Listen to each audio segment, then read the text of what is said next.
चलिए my dear students, आज के इस वीडियो में हम एक और इम्पोर्टेंट क्वेश्चन डिस्कस करेंगे।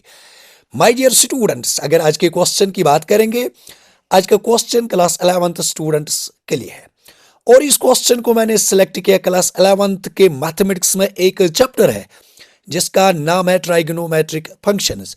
चैप्टर नंबर 3 है बेटा, और इस क्वेश्चन को लिखना बेटा most important question for board examination. चलिए माय डियर स्टूडेंट्स, देखेंगे आज का क्वेश्चन क्या है। Question is we have to prove cos 4x plus cos 3x plus cos 2x upon sin 4x plus sin 3x plus sin 2x equals to cot 3x। ठीक है ना बच्चा। सबसे पहले देखेंगे कि इस क्वेश्चन में हम कौन सा कंसेप्ट या कौन सी फॉर्मूला यूज करेंगे, मगर एक इंपॉर्टेंट पॉइंट आपके साथ में बच्चा शेयर करना चाहता हूं। वो क्या है, अगर इस चैप्टर की बात करेंगे, इस चैप्टर की अगर बात करेंगे यानी चैप्टर नंबर 3 ट्राइगोनोमेट्रिक फंक्शंस, अत में वारिया ज्यादा फार्मूला, हर एक फार्मूला को बेटा अच्छे से याद रखना और साथ साथ में ये भी याद रखो कि किस फार्मूला को किस क्वेश्चन में यूज करना। ये बेटा आपके लिए बहुत बहुत इंपॉर्टेंट पॉइंट है। ठीक है ना बच्चा। अगर इस क्वेश्चन की बात करेंगे माय डियर स्टूडेंट्स, अतमज करो इज इंपॉर्टेंट फार्मूला यूज। ये मनते वनान छो सीडी फार्मूला। एक तो बच्चा है cos c plus cos d और एक है sin c plus sin d। अगर इस फॉर्मूला की बात करेंगे cos c plus cos d, तो सर ये किसके बराबर है, twice cos c plus d upon में आएगा 2 और क्या आएगा cos c minus d upon में आएगा 2। एक और फॉर्मूला है बच्चा, यानी twice sin c plus d upon में है 2 cos है बच्चा यहां c माइनस d और अपॉन में है 2। ये जो फॉर्मूला है ना बेटा, इसको अच्छे से याद रखना, अच्छे से याद रखना। ठीक है ना। हम अलाउ तछात वारिया ज्यादा फॉर्मूला तीन तिच याद था उन्हें, मगर अगर इस क्वेश्चन की बात करेंगे अत में चेसी में फॉर्मूला यूज करा। चले बच्चा देखेंगे अब क्या करेंगे। First of all will take it is LHS, यानी ये जो क्वेश्चन है we will take it is LHS। तो बच्चा लोग अगर LHS की बात करेंगे, LHS में क्या है, यानी cos 4x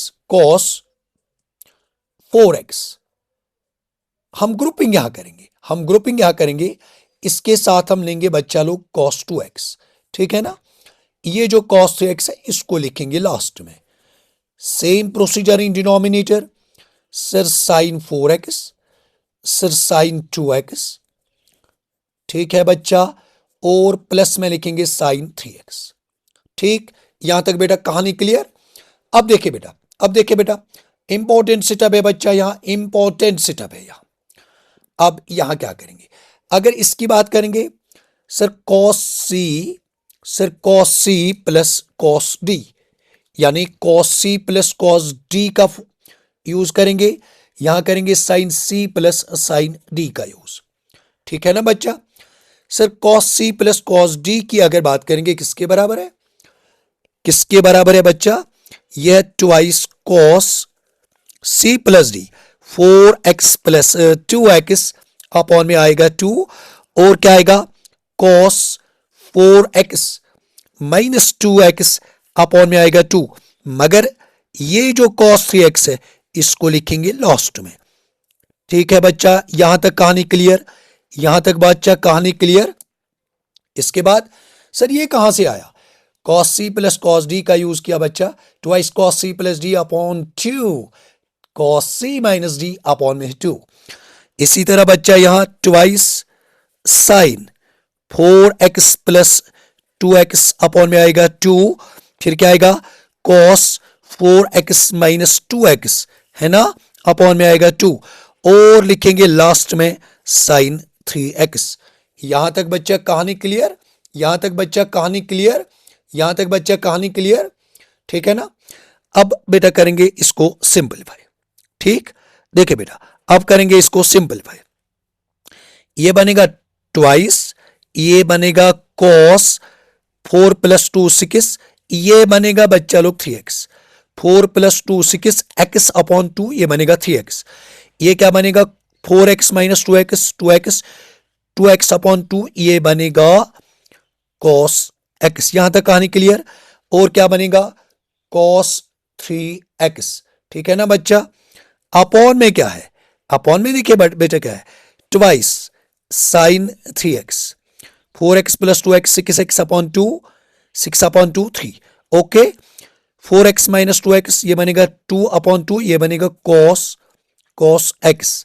ठीक, प्लस में क्या बनेगा sin 3x। यहां तक बेटा कहानी क्लियर। अब जरा चेक कीजिए न्यूमरेटर में। सर cos 3x अगर देखेंगे यहां भी है और यहां भी है, cos 3x आएगा कॉमन। ठीक है ना बच्चा। यहां क्या बचेगा twice cos x + 1, twice cos x + 1 क्योंकि cos 3x है कॉमन। ठीक है ना बच्चा। अब यहां क्या करेंगे, यहां क्या आएगा कॉमन, यहां आएगा common sin 3x, sin 3x आएगा कॉमन। यहां क्या बचेगा ट्वाइस cos x + 1। ठीक है, ये और ये गया। सर मजा आया, सर मजा आया। cos अपॉन sin, सर ये बनेगा cot 3x। किसके बराबर आया बच्चा लोग, और HS इंपॉर्टेंट लिखना जिगर, किसके लिए, बोर्ड एग्जाम के लिए।